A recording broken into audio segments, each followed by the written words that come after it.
पिछले एपिसोड में सीनियर को ऐसा डाउट हुआ था कि सियाओ उनके सीहोंग फैमिली से है, लेकिन इस पर सियाओ ने कहा था कि उसे इसके बारे में नहीं पता क्योंकि उसके एडॉप्टिव फादर उसे टियनफा माउंटेन के वुल्फ डेन से लेकर गए थे। जिसके बाद वो सीनियर से कहने लगता है कि तुम्हें देखकर मुझे अपने बहू के बारे में याद आ गया, इसीलिए मुझे ऐसा लगा कि तुम मेरे बहू की बेटी हो जिसकी अभी शादी भी नहीं हुई थी। तभी हम देखते हैं कि टैन्यू भी इसके बारे में जानना चाहता था और इसीलिए वो सीनियर से इसके बारे में पूछने की कोशिश करता है। तब इस पर सीहोंग मास्टर उसे कहता है कि ये बहुत ही लंबी स्टोरी है, लेकिन वही सियाओ टैन्यू से कहने लगती है कि स्वॉर्ड को लेना अभी तुम्हारे लिए सबसे जरूरी है। जिसके बाद हम देखते हैं कि टैन्यू भी इसकी बात मानने के लिए रेडी हो गया था और इसीलिए वो भी कहता है कि सबसे पहले हमें स्वॉर्ड को लेने के लिए जाना चाहिए और इसीलिए वो इनको लेकर सीधे स्वॉर्ड के सामने आ जाता है, जहाँ पर स्वॉर्ड को देखते ही टैन्यू से पहचान जाता है और फिर कहता है कि मैं तुम्हें लेने के लिए आ गया। लेकिन तभी उसी वक्त हम देखते हैं कि स्वॉर्ड में भी हलचल होने लगती है, जिसे देखते ही सीहोंग मास्टर और सीनियर इस बात से काफी हैरान हो गए थे क्योंकि इस स्वॉर्ड के अंदर पिछले 80,000 सालों से कोई भी हलचल नहीं हुई, लेकिन आज तो इसने जैसे ही टैन्यू को देखा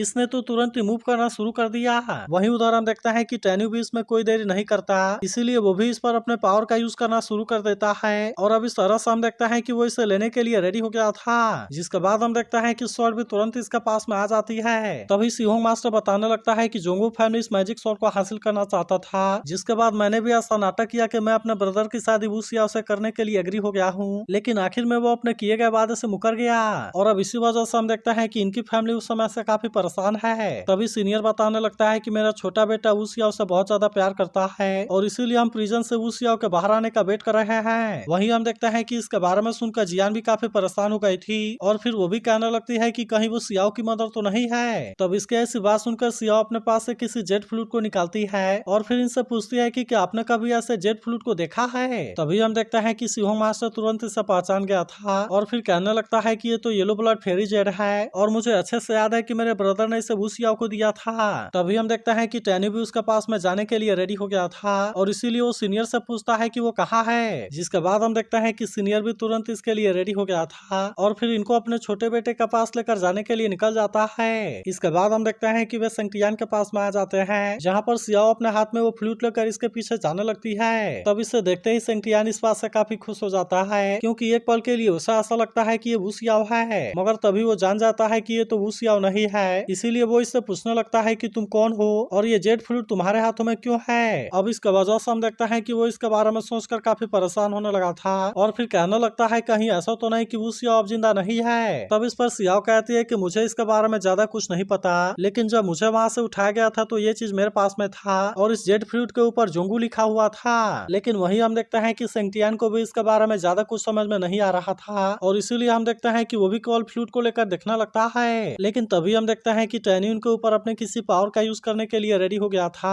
ताकि इस तरह से वो इनको बता सके कि आखिरकार इनके बीच में कनेक्शन क्या है। फिर वो सियाओ से बताता है कि हाँ ये बात पूरी तरह से सही है और यही तुम्हारा फादर है। जिसके बाद हम देखते हैं कि सियाओ भी अपने आप को नहीं रोक पाती और वो तुरंत आकर इसे अपने गले से लगा लेती है। जिसके बाद खुद सेंटियान भी इस बात से काफी इमोशनल हो गया था, जिसे देख जोंगू मास्टर कहने लगता है कि फादर और डॉटर ने एक दूसरे को पहचान लिया और इसीलिए ये तो सच में हमारे सीहोंग फैमिली के लिए बहुत अच्छी बात है। मगर अभी भी हम देखते हैं कि सेंटियान को वू सियाओ के बारे में चिंता होती है, इसीलिए वो सियाओ से कहने लगता है मैं भी नहीं जानता कि वू सियाओ अभी जिंदा है या नहीं है, इसीलिए मैं भी इसके बारे में ज्यादा कुछ नहीं कर सकता और ऐसा हो सकता है कि हमारी फैमिली कभी भी यूनाइट ना हो। मगर वही हम देखते हैं कि टैन्यू इसके बारे में इतना आसानी से हार मानने वाला नहीं होता, इसीलिए वो इनसे कहता है कि तुम अब इसके लिए रेडी हो जाओ क्योंकि अब हम जोंगू फैमिली में जाने वाले हैं। तब इस पर सियाओ कहती है कि हम वहाँ पर बाद में क्यों नहीं चलते क्योंकि आखिरकार उन्होंने 6-7 इमोर्टल पैलेस के सामने सरेंडर कर दिया है। तब इस पर टैन्यू से कहता है कि तुम्हें इसके बारे में ज्यादा चिंता करने की जरूरत नहीं है क्योंकि वैसे भी अभी हमने 6-7 इमोर्टल पैलेस के लोगों के साथ में फाइट किया है और इसीलिए आज नहीं तो कल उनके साथ में हमारी बहुत भयंकर फाइट होगी। इसके बाद अगले सीन में हम देखते हैं कि जोंगू मास्टर एल्डर डुआन से मिलने के लिए गया हुआ था, जहाँ पर एल्डर डुआन उससे कहने लगता है कि तुमने मेरे पीछे जो एक्शन लिया, क्या तुम्हें लगता है कि 6-7 इमोर्टल पैलेस को इसके बारे में पता नहीं चलेगा। अब इसी वजह से हम देखते हैं कि वो इसके बारे में काफी गुस्सा होने लगता है और कहता है कि तुम मुझे इसके बारे में यकीन कैसे दिलाओगे कि तुमने सीहोंग फैमिली के साथ में अपना हाथ नहीं मिलाया है। फिर वो कहता है कि उसने मेरे भेजे गए सारे लोगों को मार दिया और इसीलिए क्या अब अगली बारी मेरी है। जिसके बाद जोंगू मास्टर कहने लगता है कि नहीं ऐसा कुछ भी नहीं है, लेकिन तभी हम देखते हैं कि एल्डर डुआन का एक आदमी भागते हुए यहाँ पर आता है और इसे कहने लगता है कि कुछ बहुत बुरा हो गया क्योंकि सीहोंग फैमिली का लीडर हुआंगफू वाली सेक्टर के लीडर को अपने साथ लेकर आया था और उसने मेरे क्लैन के सीक्रेट टेरिटरी के ऊपर अटैक कर दिया। तब इसके बारे में सुनकर जोंगू मास्टर हैरान होता है कि हुआंगफू वाली सेक्टर में तो कोई लीडर नहीं नहीं है, लेकिन वही हम देखते हैं कि एल्डर डुवान अब इसके ऊपर काफी गुस्सा होने लगा था और फिर कहने लगता है कि मैंने तो तुम्हें अंडर एस्टिमेट किया। जिसके बाद जोंगू मास्टर कहने लगता है कि मैं आपसे कुछ कहना चाहता हूँ, मगर तभी इसी वक्त हम देखते हैं कि टैनी और बाकी लोग अटैक करने के लिए आ गए थे, जहाँ जोंगू मास्टर सीहोंग मास्टर के ऊपर काफी गुस्सा होने लगता है और कहता है कि हुआंगफू वाले सेक्टर के साथ में हाथ मिलाने की तुम्हारी हिम्मत कैसे हो गई। मगर वही हम देखते हैं कि टैनी को किसी और बात से कोई मतलब नहीं होता और वो इससे कहता है कि मैं यहाँ पर केवल उसी आपको लेने के लिए आया हूँ और इसीलिए मैं तुम्हारे जोंगू फैमिली के साथ में कुछ भी नहीं करने वाला। लेकिन तभी हम देखते हैं कि एल्डर डुवान हंसने लगता है, जिसके तुरंत बाद यहाँ पर बहुत सारे लोग आ गए थे और वे टैन्यू के ऊपर अटैक करने के लिए जाने लगते हैं। लेकिन वही हम देखते हैं कि टैन्यू के साथी भी इसके लिए पूरी तरह से रेडी होते हैं और इसीलिए वे भी इनके साथ में फाइट करना शुरू कर देते हैं। वही एल्डर डुवान जोंगू मास्टर से कहने लगता है, मुझे इस बात से कोई मतलब नहीं है कि इनके साथ में तुम्हारा कनेक्शन है या नहीं है, लेकिन अब यहाँ पर कोई भी जिंदा नहीं बचेगा। और फिर हम देखते हैं कि वो अपने पावर का यूज करके इसे भी मारने वाला था, लेकिन तभी हम देखते हैं कि टैन्यू ने अपने पावर का यूज करके इसे बचा लिया था और फिर एल्डर डुवान से कहता है कि ये तो किसी को खोजने में मेरी हेल्प करना चाहता है और अब इसीलिए तुम इसके साथ में कुछ भी नहीं कर सकते। लेकिन इस पर एल्डर डुवान कहता है कि तुम तो केवल थर्ड लेवल में हो और अब इतनी बात कहने के बाद हम देखते हैं कि वो इस पर अटैक करने के लिए चला गया था, मगर फिर भी हम देखते हैं कि टैन्यू को इसके बारे में कोई चिंता नहीं होती और वो कहता है कि तुम्हें मारने के लिए ये काफी है। तब इसे देख जोंगू मास्टर कहने लगता है कि ये तो सीहोंग फैमिली का मैजिक स्वॉर्ड है और क्या ये सच में इसे कंट्रोल कर सकता है। मगर वही हम देखते हैं कि एल्डर डुवान को इसके बारे में कोई ज्यादा चिंता नहीं होती,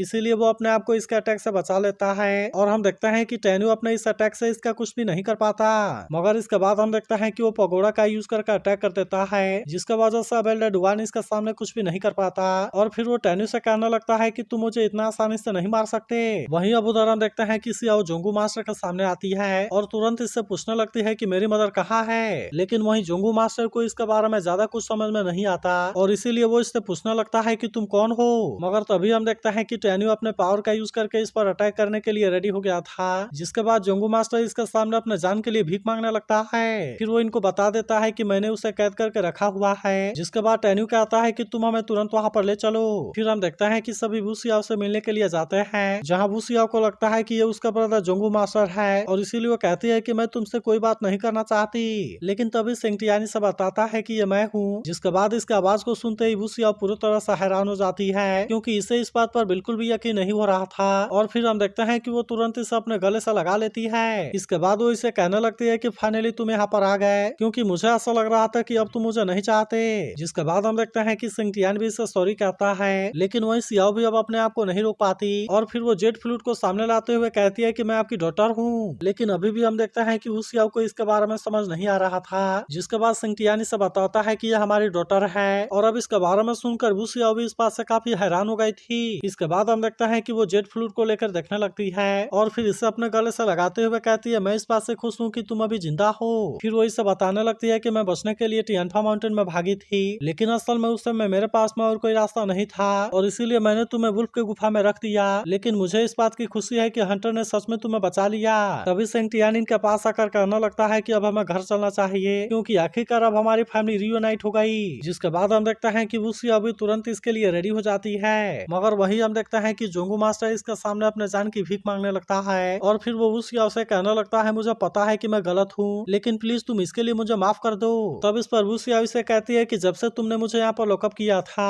तभी से मैं तुम्हें अपना ब्रदर नहीं मानती। इसके अलावा तुमने मेरा और सेंगटियान का ब्रेकअप भी करवा दिया। इसके अलावा तुम मेरे डॉटर को अपने फैमिली का बदनामी भी मानते हो, लेकिन अगर गॉड ने सही समय पर मेरी आंखें नहीं खोली होती तो फिर मुझे लगता है कि मैं अपने डॉटर को नहीं देख पाती। तभी इसी बीच हम देखते हैं कि सियाओ इसे मारने के लिए रेडी हो गई थी, लेकिन इस पर टैन्यू से कहता है कि तुम्हें अपने हाथ को गंदा करने की कोई जरूरत नहीं है, क्योंकि 6-7 इमोर्टल पैलेस के लोग यहाँ पर मारे गए हैं और इसीलिए मैं इसके बारे में इससे एक्सप्लेनेशन चाहता हूँ। जिसके बाद हम देखते हैं कि सियाओ भी इसकी बात मानने के लिए रेडी हो गई थी और फिर कहती है कि अगर हमने इसे मारा तो ये तो इसके लिए बहुत ही आसान मौत होगी, इसीलिए लियू टियान स्वानगोंग इसके साथ में डील करेगा। मगर वहीं हम देखते हैं कि जोंगू मास्टर अब टैन्यू के सामने इसके लिए रिक्वेस्ट करने लगता है और फिर कहता है कि मैं तुम्हारे सामने सरेंडर करने के लिए रेडी हूँ। लेकिन हम देखते हैं कि टैन्यू इसके लिए इतना आसानी से मानने वाला नहीं होता और फिर कहता है कि तुमने अपना मैजिक सोडा भी लियू टियान स्वान पैलेस को दे दिया और इसीलिए मैं चाहता हूँ कि तुम पहले इसे लेकर आओ। इसके बाद हम देखते हैं कि सेंगटियान अपने फैमिली के साथ में हंसते हुए चला जाता है, लेकिन वही जोंगू मास्टर अभी भी इतना आसानी से मानने वाला नहीं होता और फिर कहता है कि मेरी जोंगू फैमिली इतना आसानी से डिस्ट्रॉय नहीं होगी। तो अगर एक्सप्लेनेशन अच्छी लगी हो तो इस वीडियो को लाइक और इस पर एक कमेंट जरूर कर देना और अगर आप इसके अगले एपिसोड के लिए एक्साइटेड हो तो इसके बारे में जरूर बताना।